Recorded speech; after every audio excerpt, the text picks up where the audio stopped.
Anti ubyogala wakugwani mu kifuba wuuli.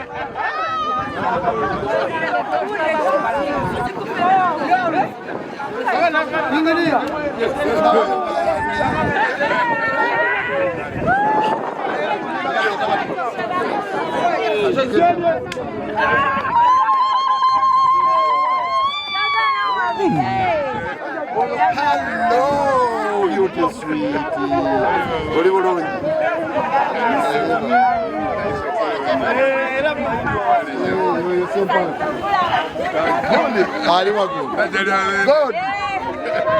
God pray.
I was asking crime rate.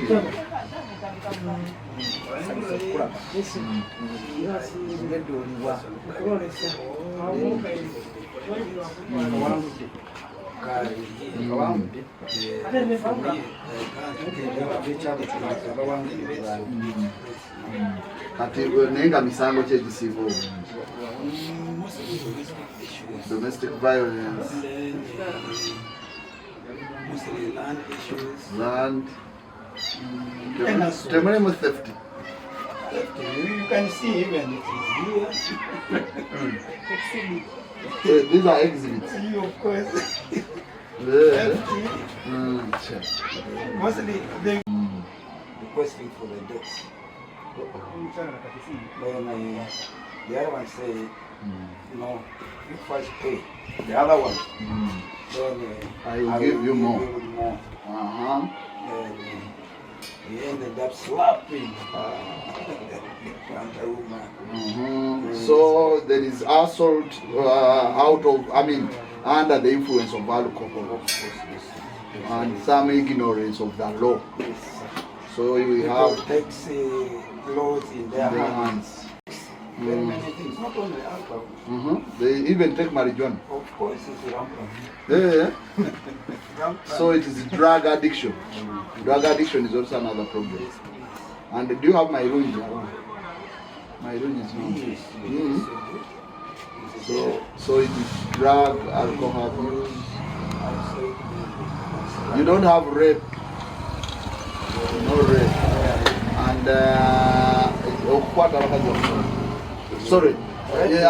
No, defilement.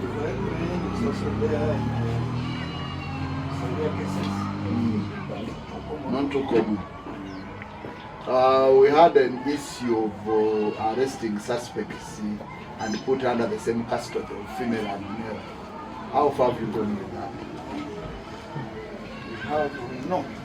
We have this one. This is now a cell.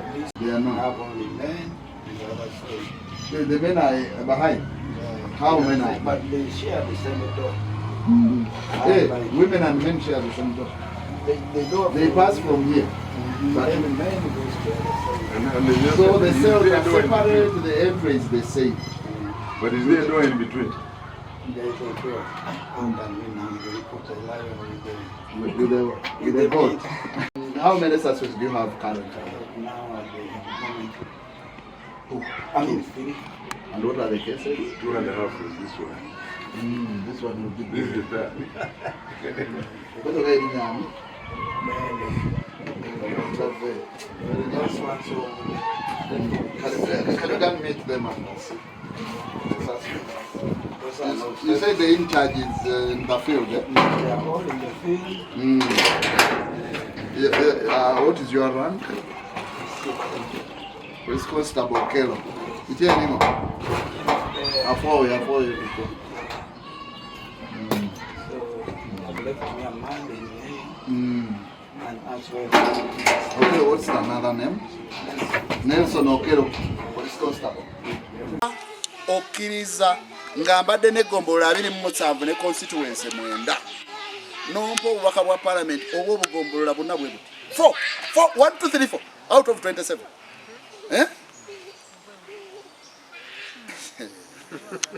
kakati ne Malambeera member wa parliament nga Sempala Kigozi LC5 bwe munalonda yabaye ngati kamba buli LC5 si evunanyizibwa ne ku ttaka wano singa babajjako dda kubeerayo okwange entalo z'ennwanyi ze mutamanyi mpitirivu. Okay, so kakati kyengezako kugamba nti singa ontwala mu parliament nonyamba nompeera Sempala Kigozi obwa LC5 ogenda kulaba enjawulo wano kubanga tulina bye tukoze naye nga byakuba mmeeza ate nga tuteekeddwa kuba mmeeza buli budde kuba ina ensi yaffe. So njagala omutima gukutereere ate ogenda ogambe buli gw'osanga nti Bwanika ye waffe ku bw'MP, Sempala ye waffe ku LC5.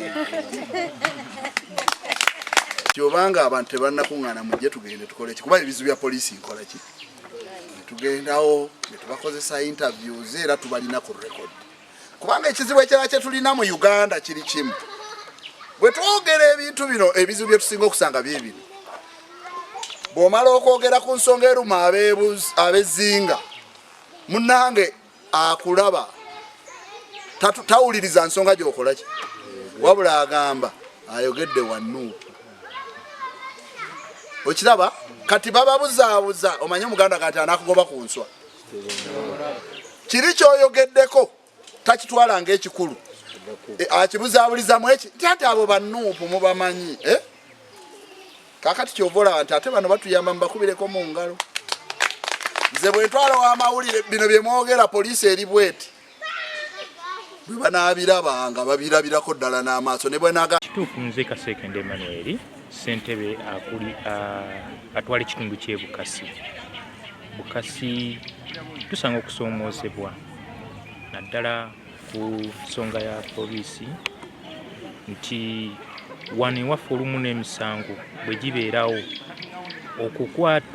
poliisi yaffe mu kitundu terina ntambula ffe ng'abakulembeze ne bwofuna obuzibu obw'amangu okukubira poliisi ekutuukeko kitwala ebbanga oluusi nga n'akoze ekyobutemu amaze okukola ki ebbanga eritajja wala naddala ku kyalo kw'embeera omuvubuka yasobya ku mwana n'adduka entambula ate bw'asomoka eryato tewaliiwo ntambula ya piki ku poliisi tetulina lyato nti lino lisobola okudduka mangu ne lisiŋŋaana okusoomozebwa okwo we kuli okw'entambula ku poliisi yaffe okutuuka ewali obumenyi bw'amateeka kikaluka batambuza ki era bw'okuba essimu oluusi bigere kubanga tewali ki oluusi omala okunoonya booda zibeera booda ku kizinga kyaffe zikyali ntono ti booda okutuuka ku posti okujja wa poliisi okujja wali obumenyi bw'amateeka kikaluba so ensonga eyo naye tusoomooza nnyo ti oluusi obumenyi bw'amateeka oli bwabukola adduka mangu nalinnya eryato n'akola ki n'agenda nnyo oluusi nga bwereetaazeemu ate abakyala banna abakyala ku byalo kwe bali naye singa babadde tulinawo wa poliisi omukyala ng'ajja osanga ebintu ebyo byatuyambyeko okukendeeza obutabanguko mu maka naddala obuva omu ku bakyala. Ekituufu tewali era oluusi ffe bassentebe mu bitundu gye tuli bw'okuba essimu ate bakusaba gwe wennyini ofune engeri gy'oyinza okufunamu amagezi agajja okubanona bajje ewali omutawaana oguba gugudde. Yesebo Nya Gumisiriza Patrick Saalongo chairman atwala ekyalo ky'e Kasokengo LC1 Zzinga Parish Bizibu County Wakise District. Ensonga ya poliisi ekyamazima poliisi yaffe abaliwo tebatumala naddala tuzze tulaajana ku nsonga y'abasirikale abakyala. Nibanga tetufunye mukyala olw'embeera y'oku nnyanja ng'abakyala batugamba tebaagala kujja ku nnyanja kuweerezaayo, naye nga omwami omusirikale wa poliisi yagenda n'akwata omukyala abazizza omusango ne bamuleeta, naye ng'ate bwandibadde buvunaanyizibwa bwa musirikale omukyala okubanga yavunaanyizibwa okukwata omukyala munne.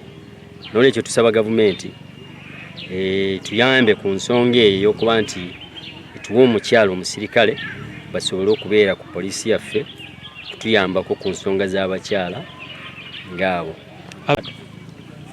Abakyala beenyigira mu buzi bw'emisango naye ate era poliisi ebakwata, abasajja bakola ki?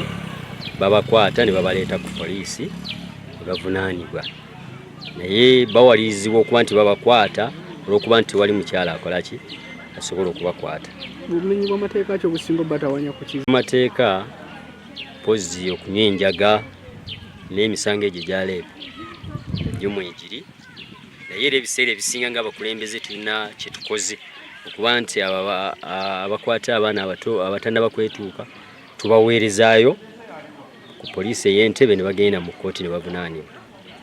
Esebo ekiriwo twagezaako okusaba omusirikale omukazi naye ne batugamba tebasobola kuleeta mukazi kubanga n'amayumba mulina okusula baki matono, kubanga abasirikale abasajja bagata oluusi luumu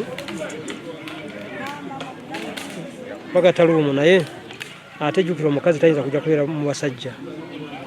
Kati nesabanga gavumenti tuwe esobole okuyamba poliisi egiwe unipoti waki bakole ki, kubanga bwe tuba tufunye unipoti omukazi ayinza okujja n'afuna unipoti eyiye n'abasajja ne bafuna eyaabwe. Ekyo ekizibu kye tusinga okusanga. Obumenyi bw'amateeka mukola mutya? Wajjukira mukwata abamenyi b'amateeka mulina abamenyi b'amateeka babasibirawo kale baleeta ne bateeka mukomeraawo ne bakola fayiro, bamala okukola fayiro ne babatika ne batwala Ntebe.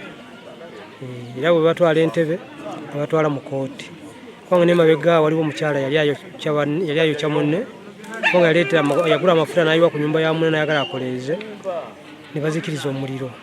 Era bamukwata ne bamuteekawo n'asulawo olunaku lumu olwokubiri ne bakola fayiro ne bamutwala Entebbe, nakati ali Ntebbe mu kooti. Ng'omukulembeze baako ky'osaba naddala ku nsonga za security nsaba poliisi bongere okugireetera ku unipoti basobole n'okwongerako abasirikale bateekemu n'omukazi omusirikale, kubanga abakazi batumenya nnyo ffe naddala ng'abakulembeze.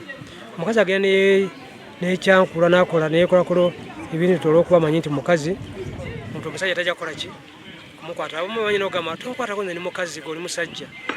Kati olanga obumenyi bw'amateeka abakazi bagezaako okulaba nga babukola nnyo olw'okuba ki bakazi olw'okuba tewali musirikale omukyala. Erinnya amanya gange nze chairman w'ekitundu kino Muhashi Charles, chairman kinoga LC1 Zzinga.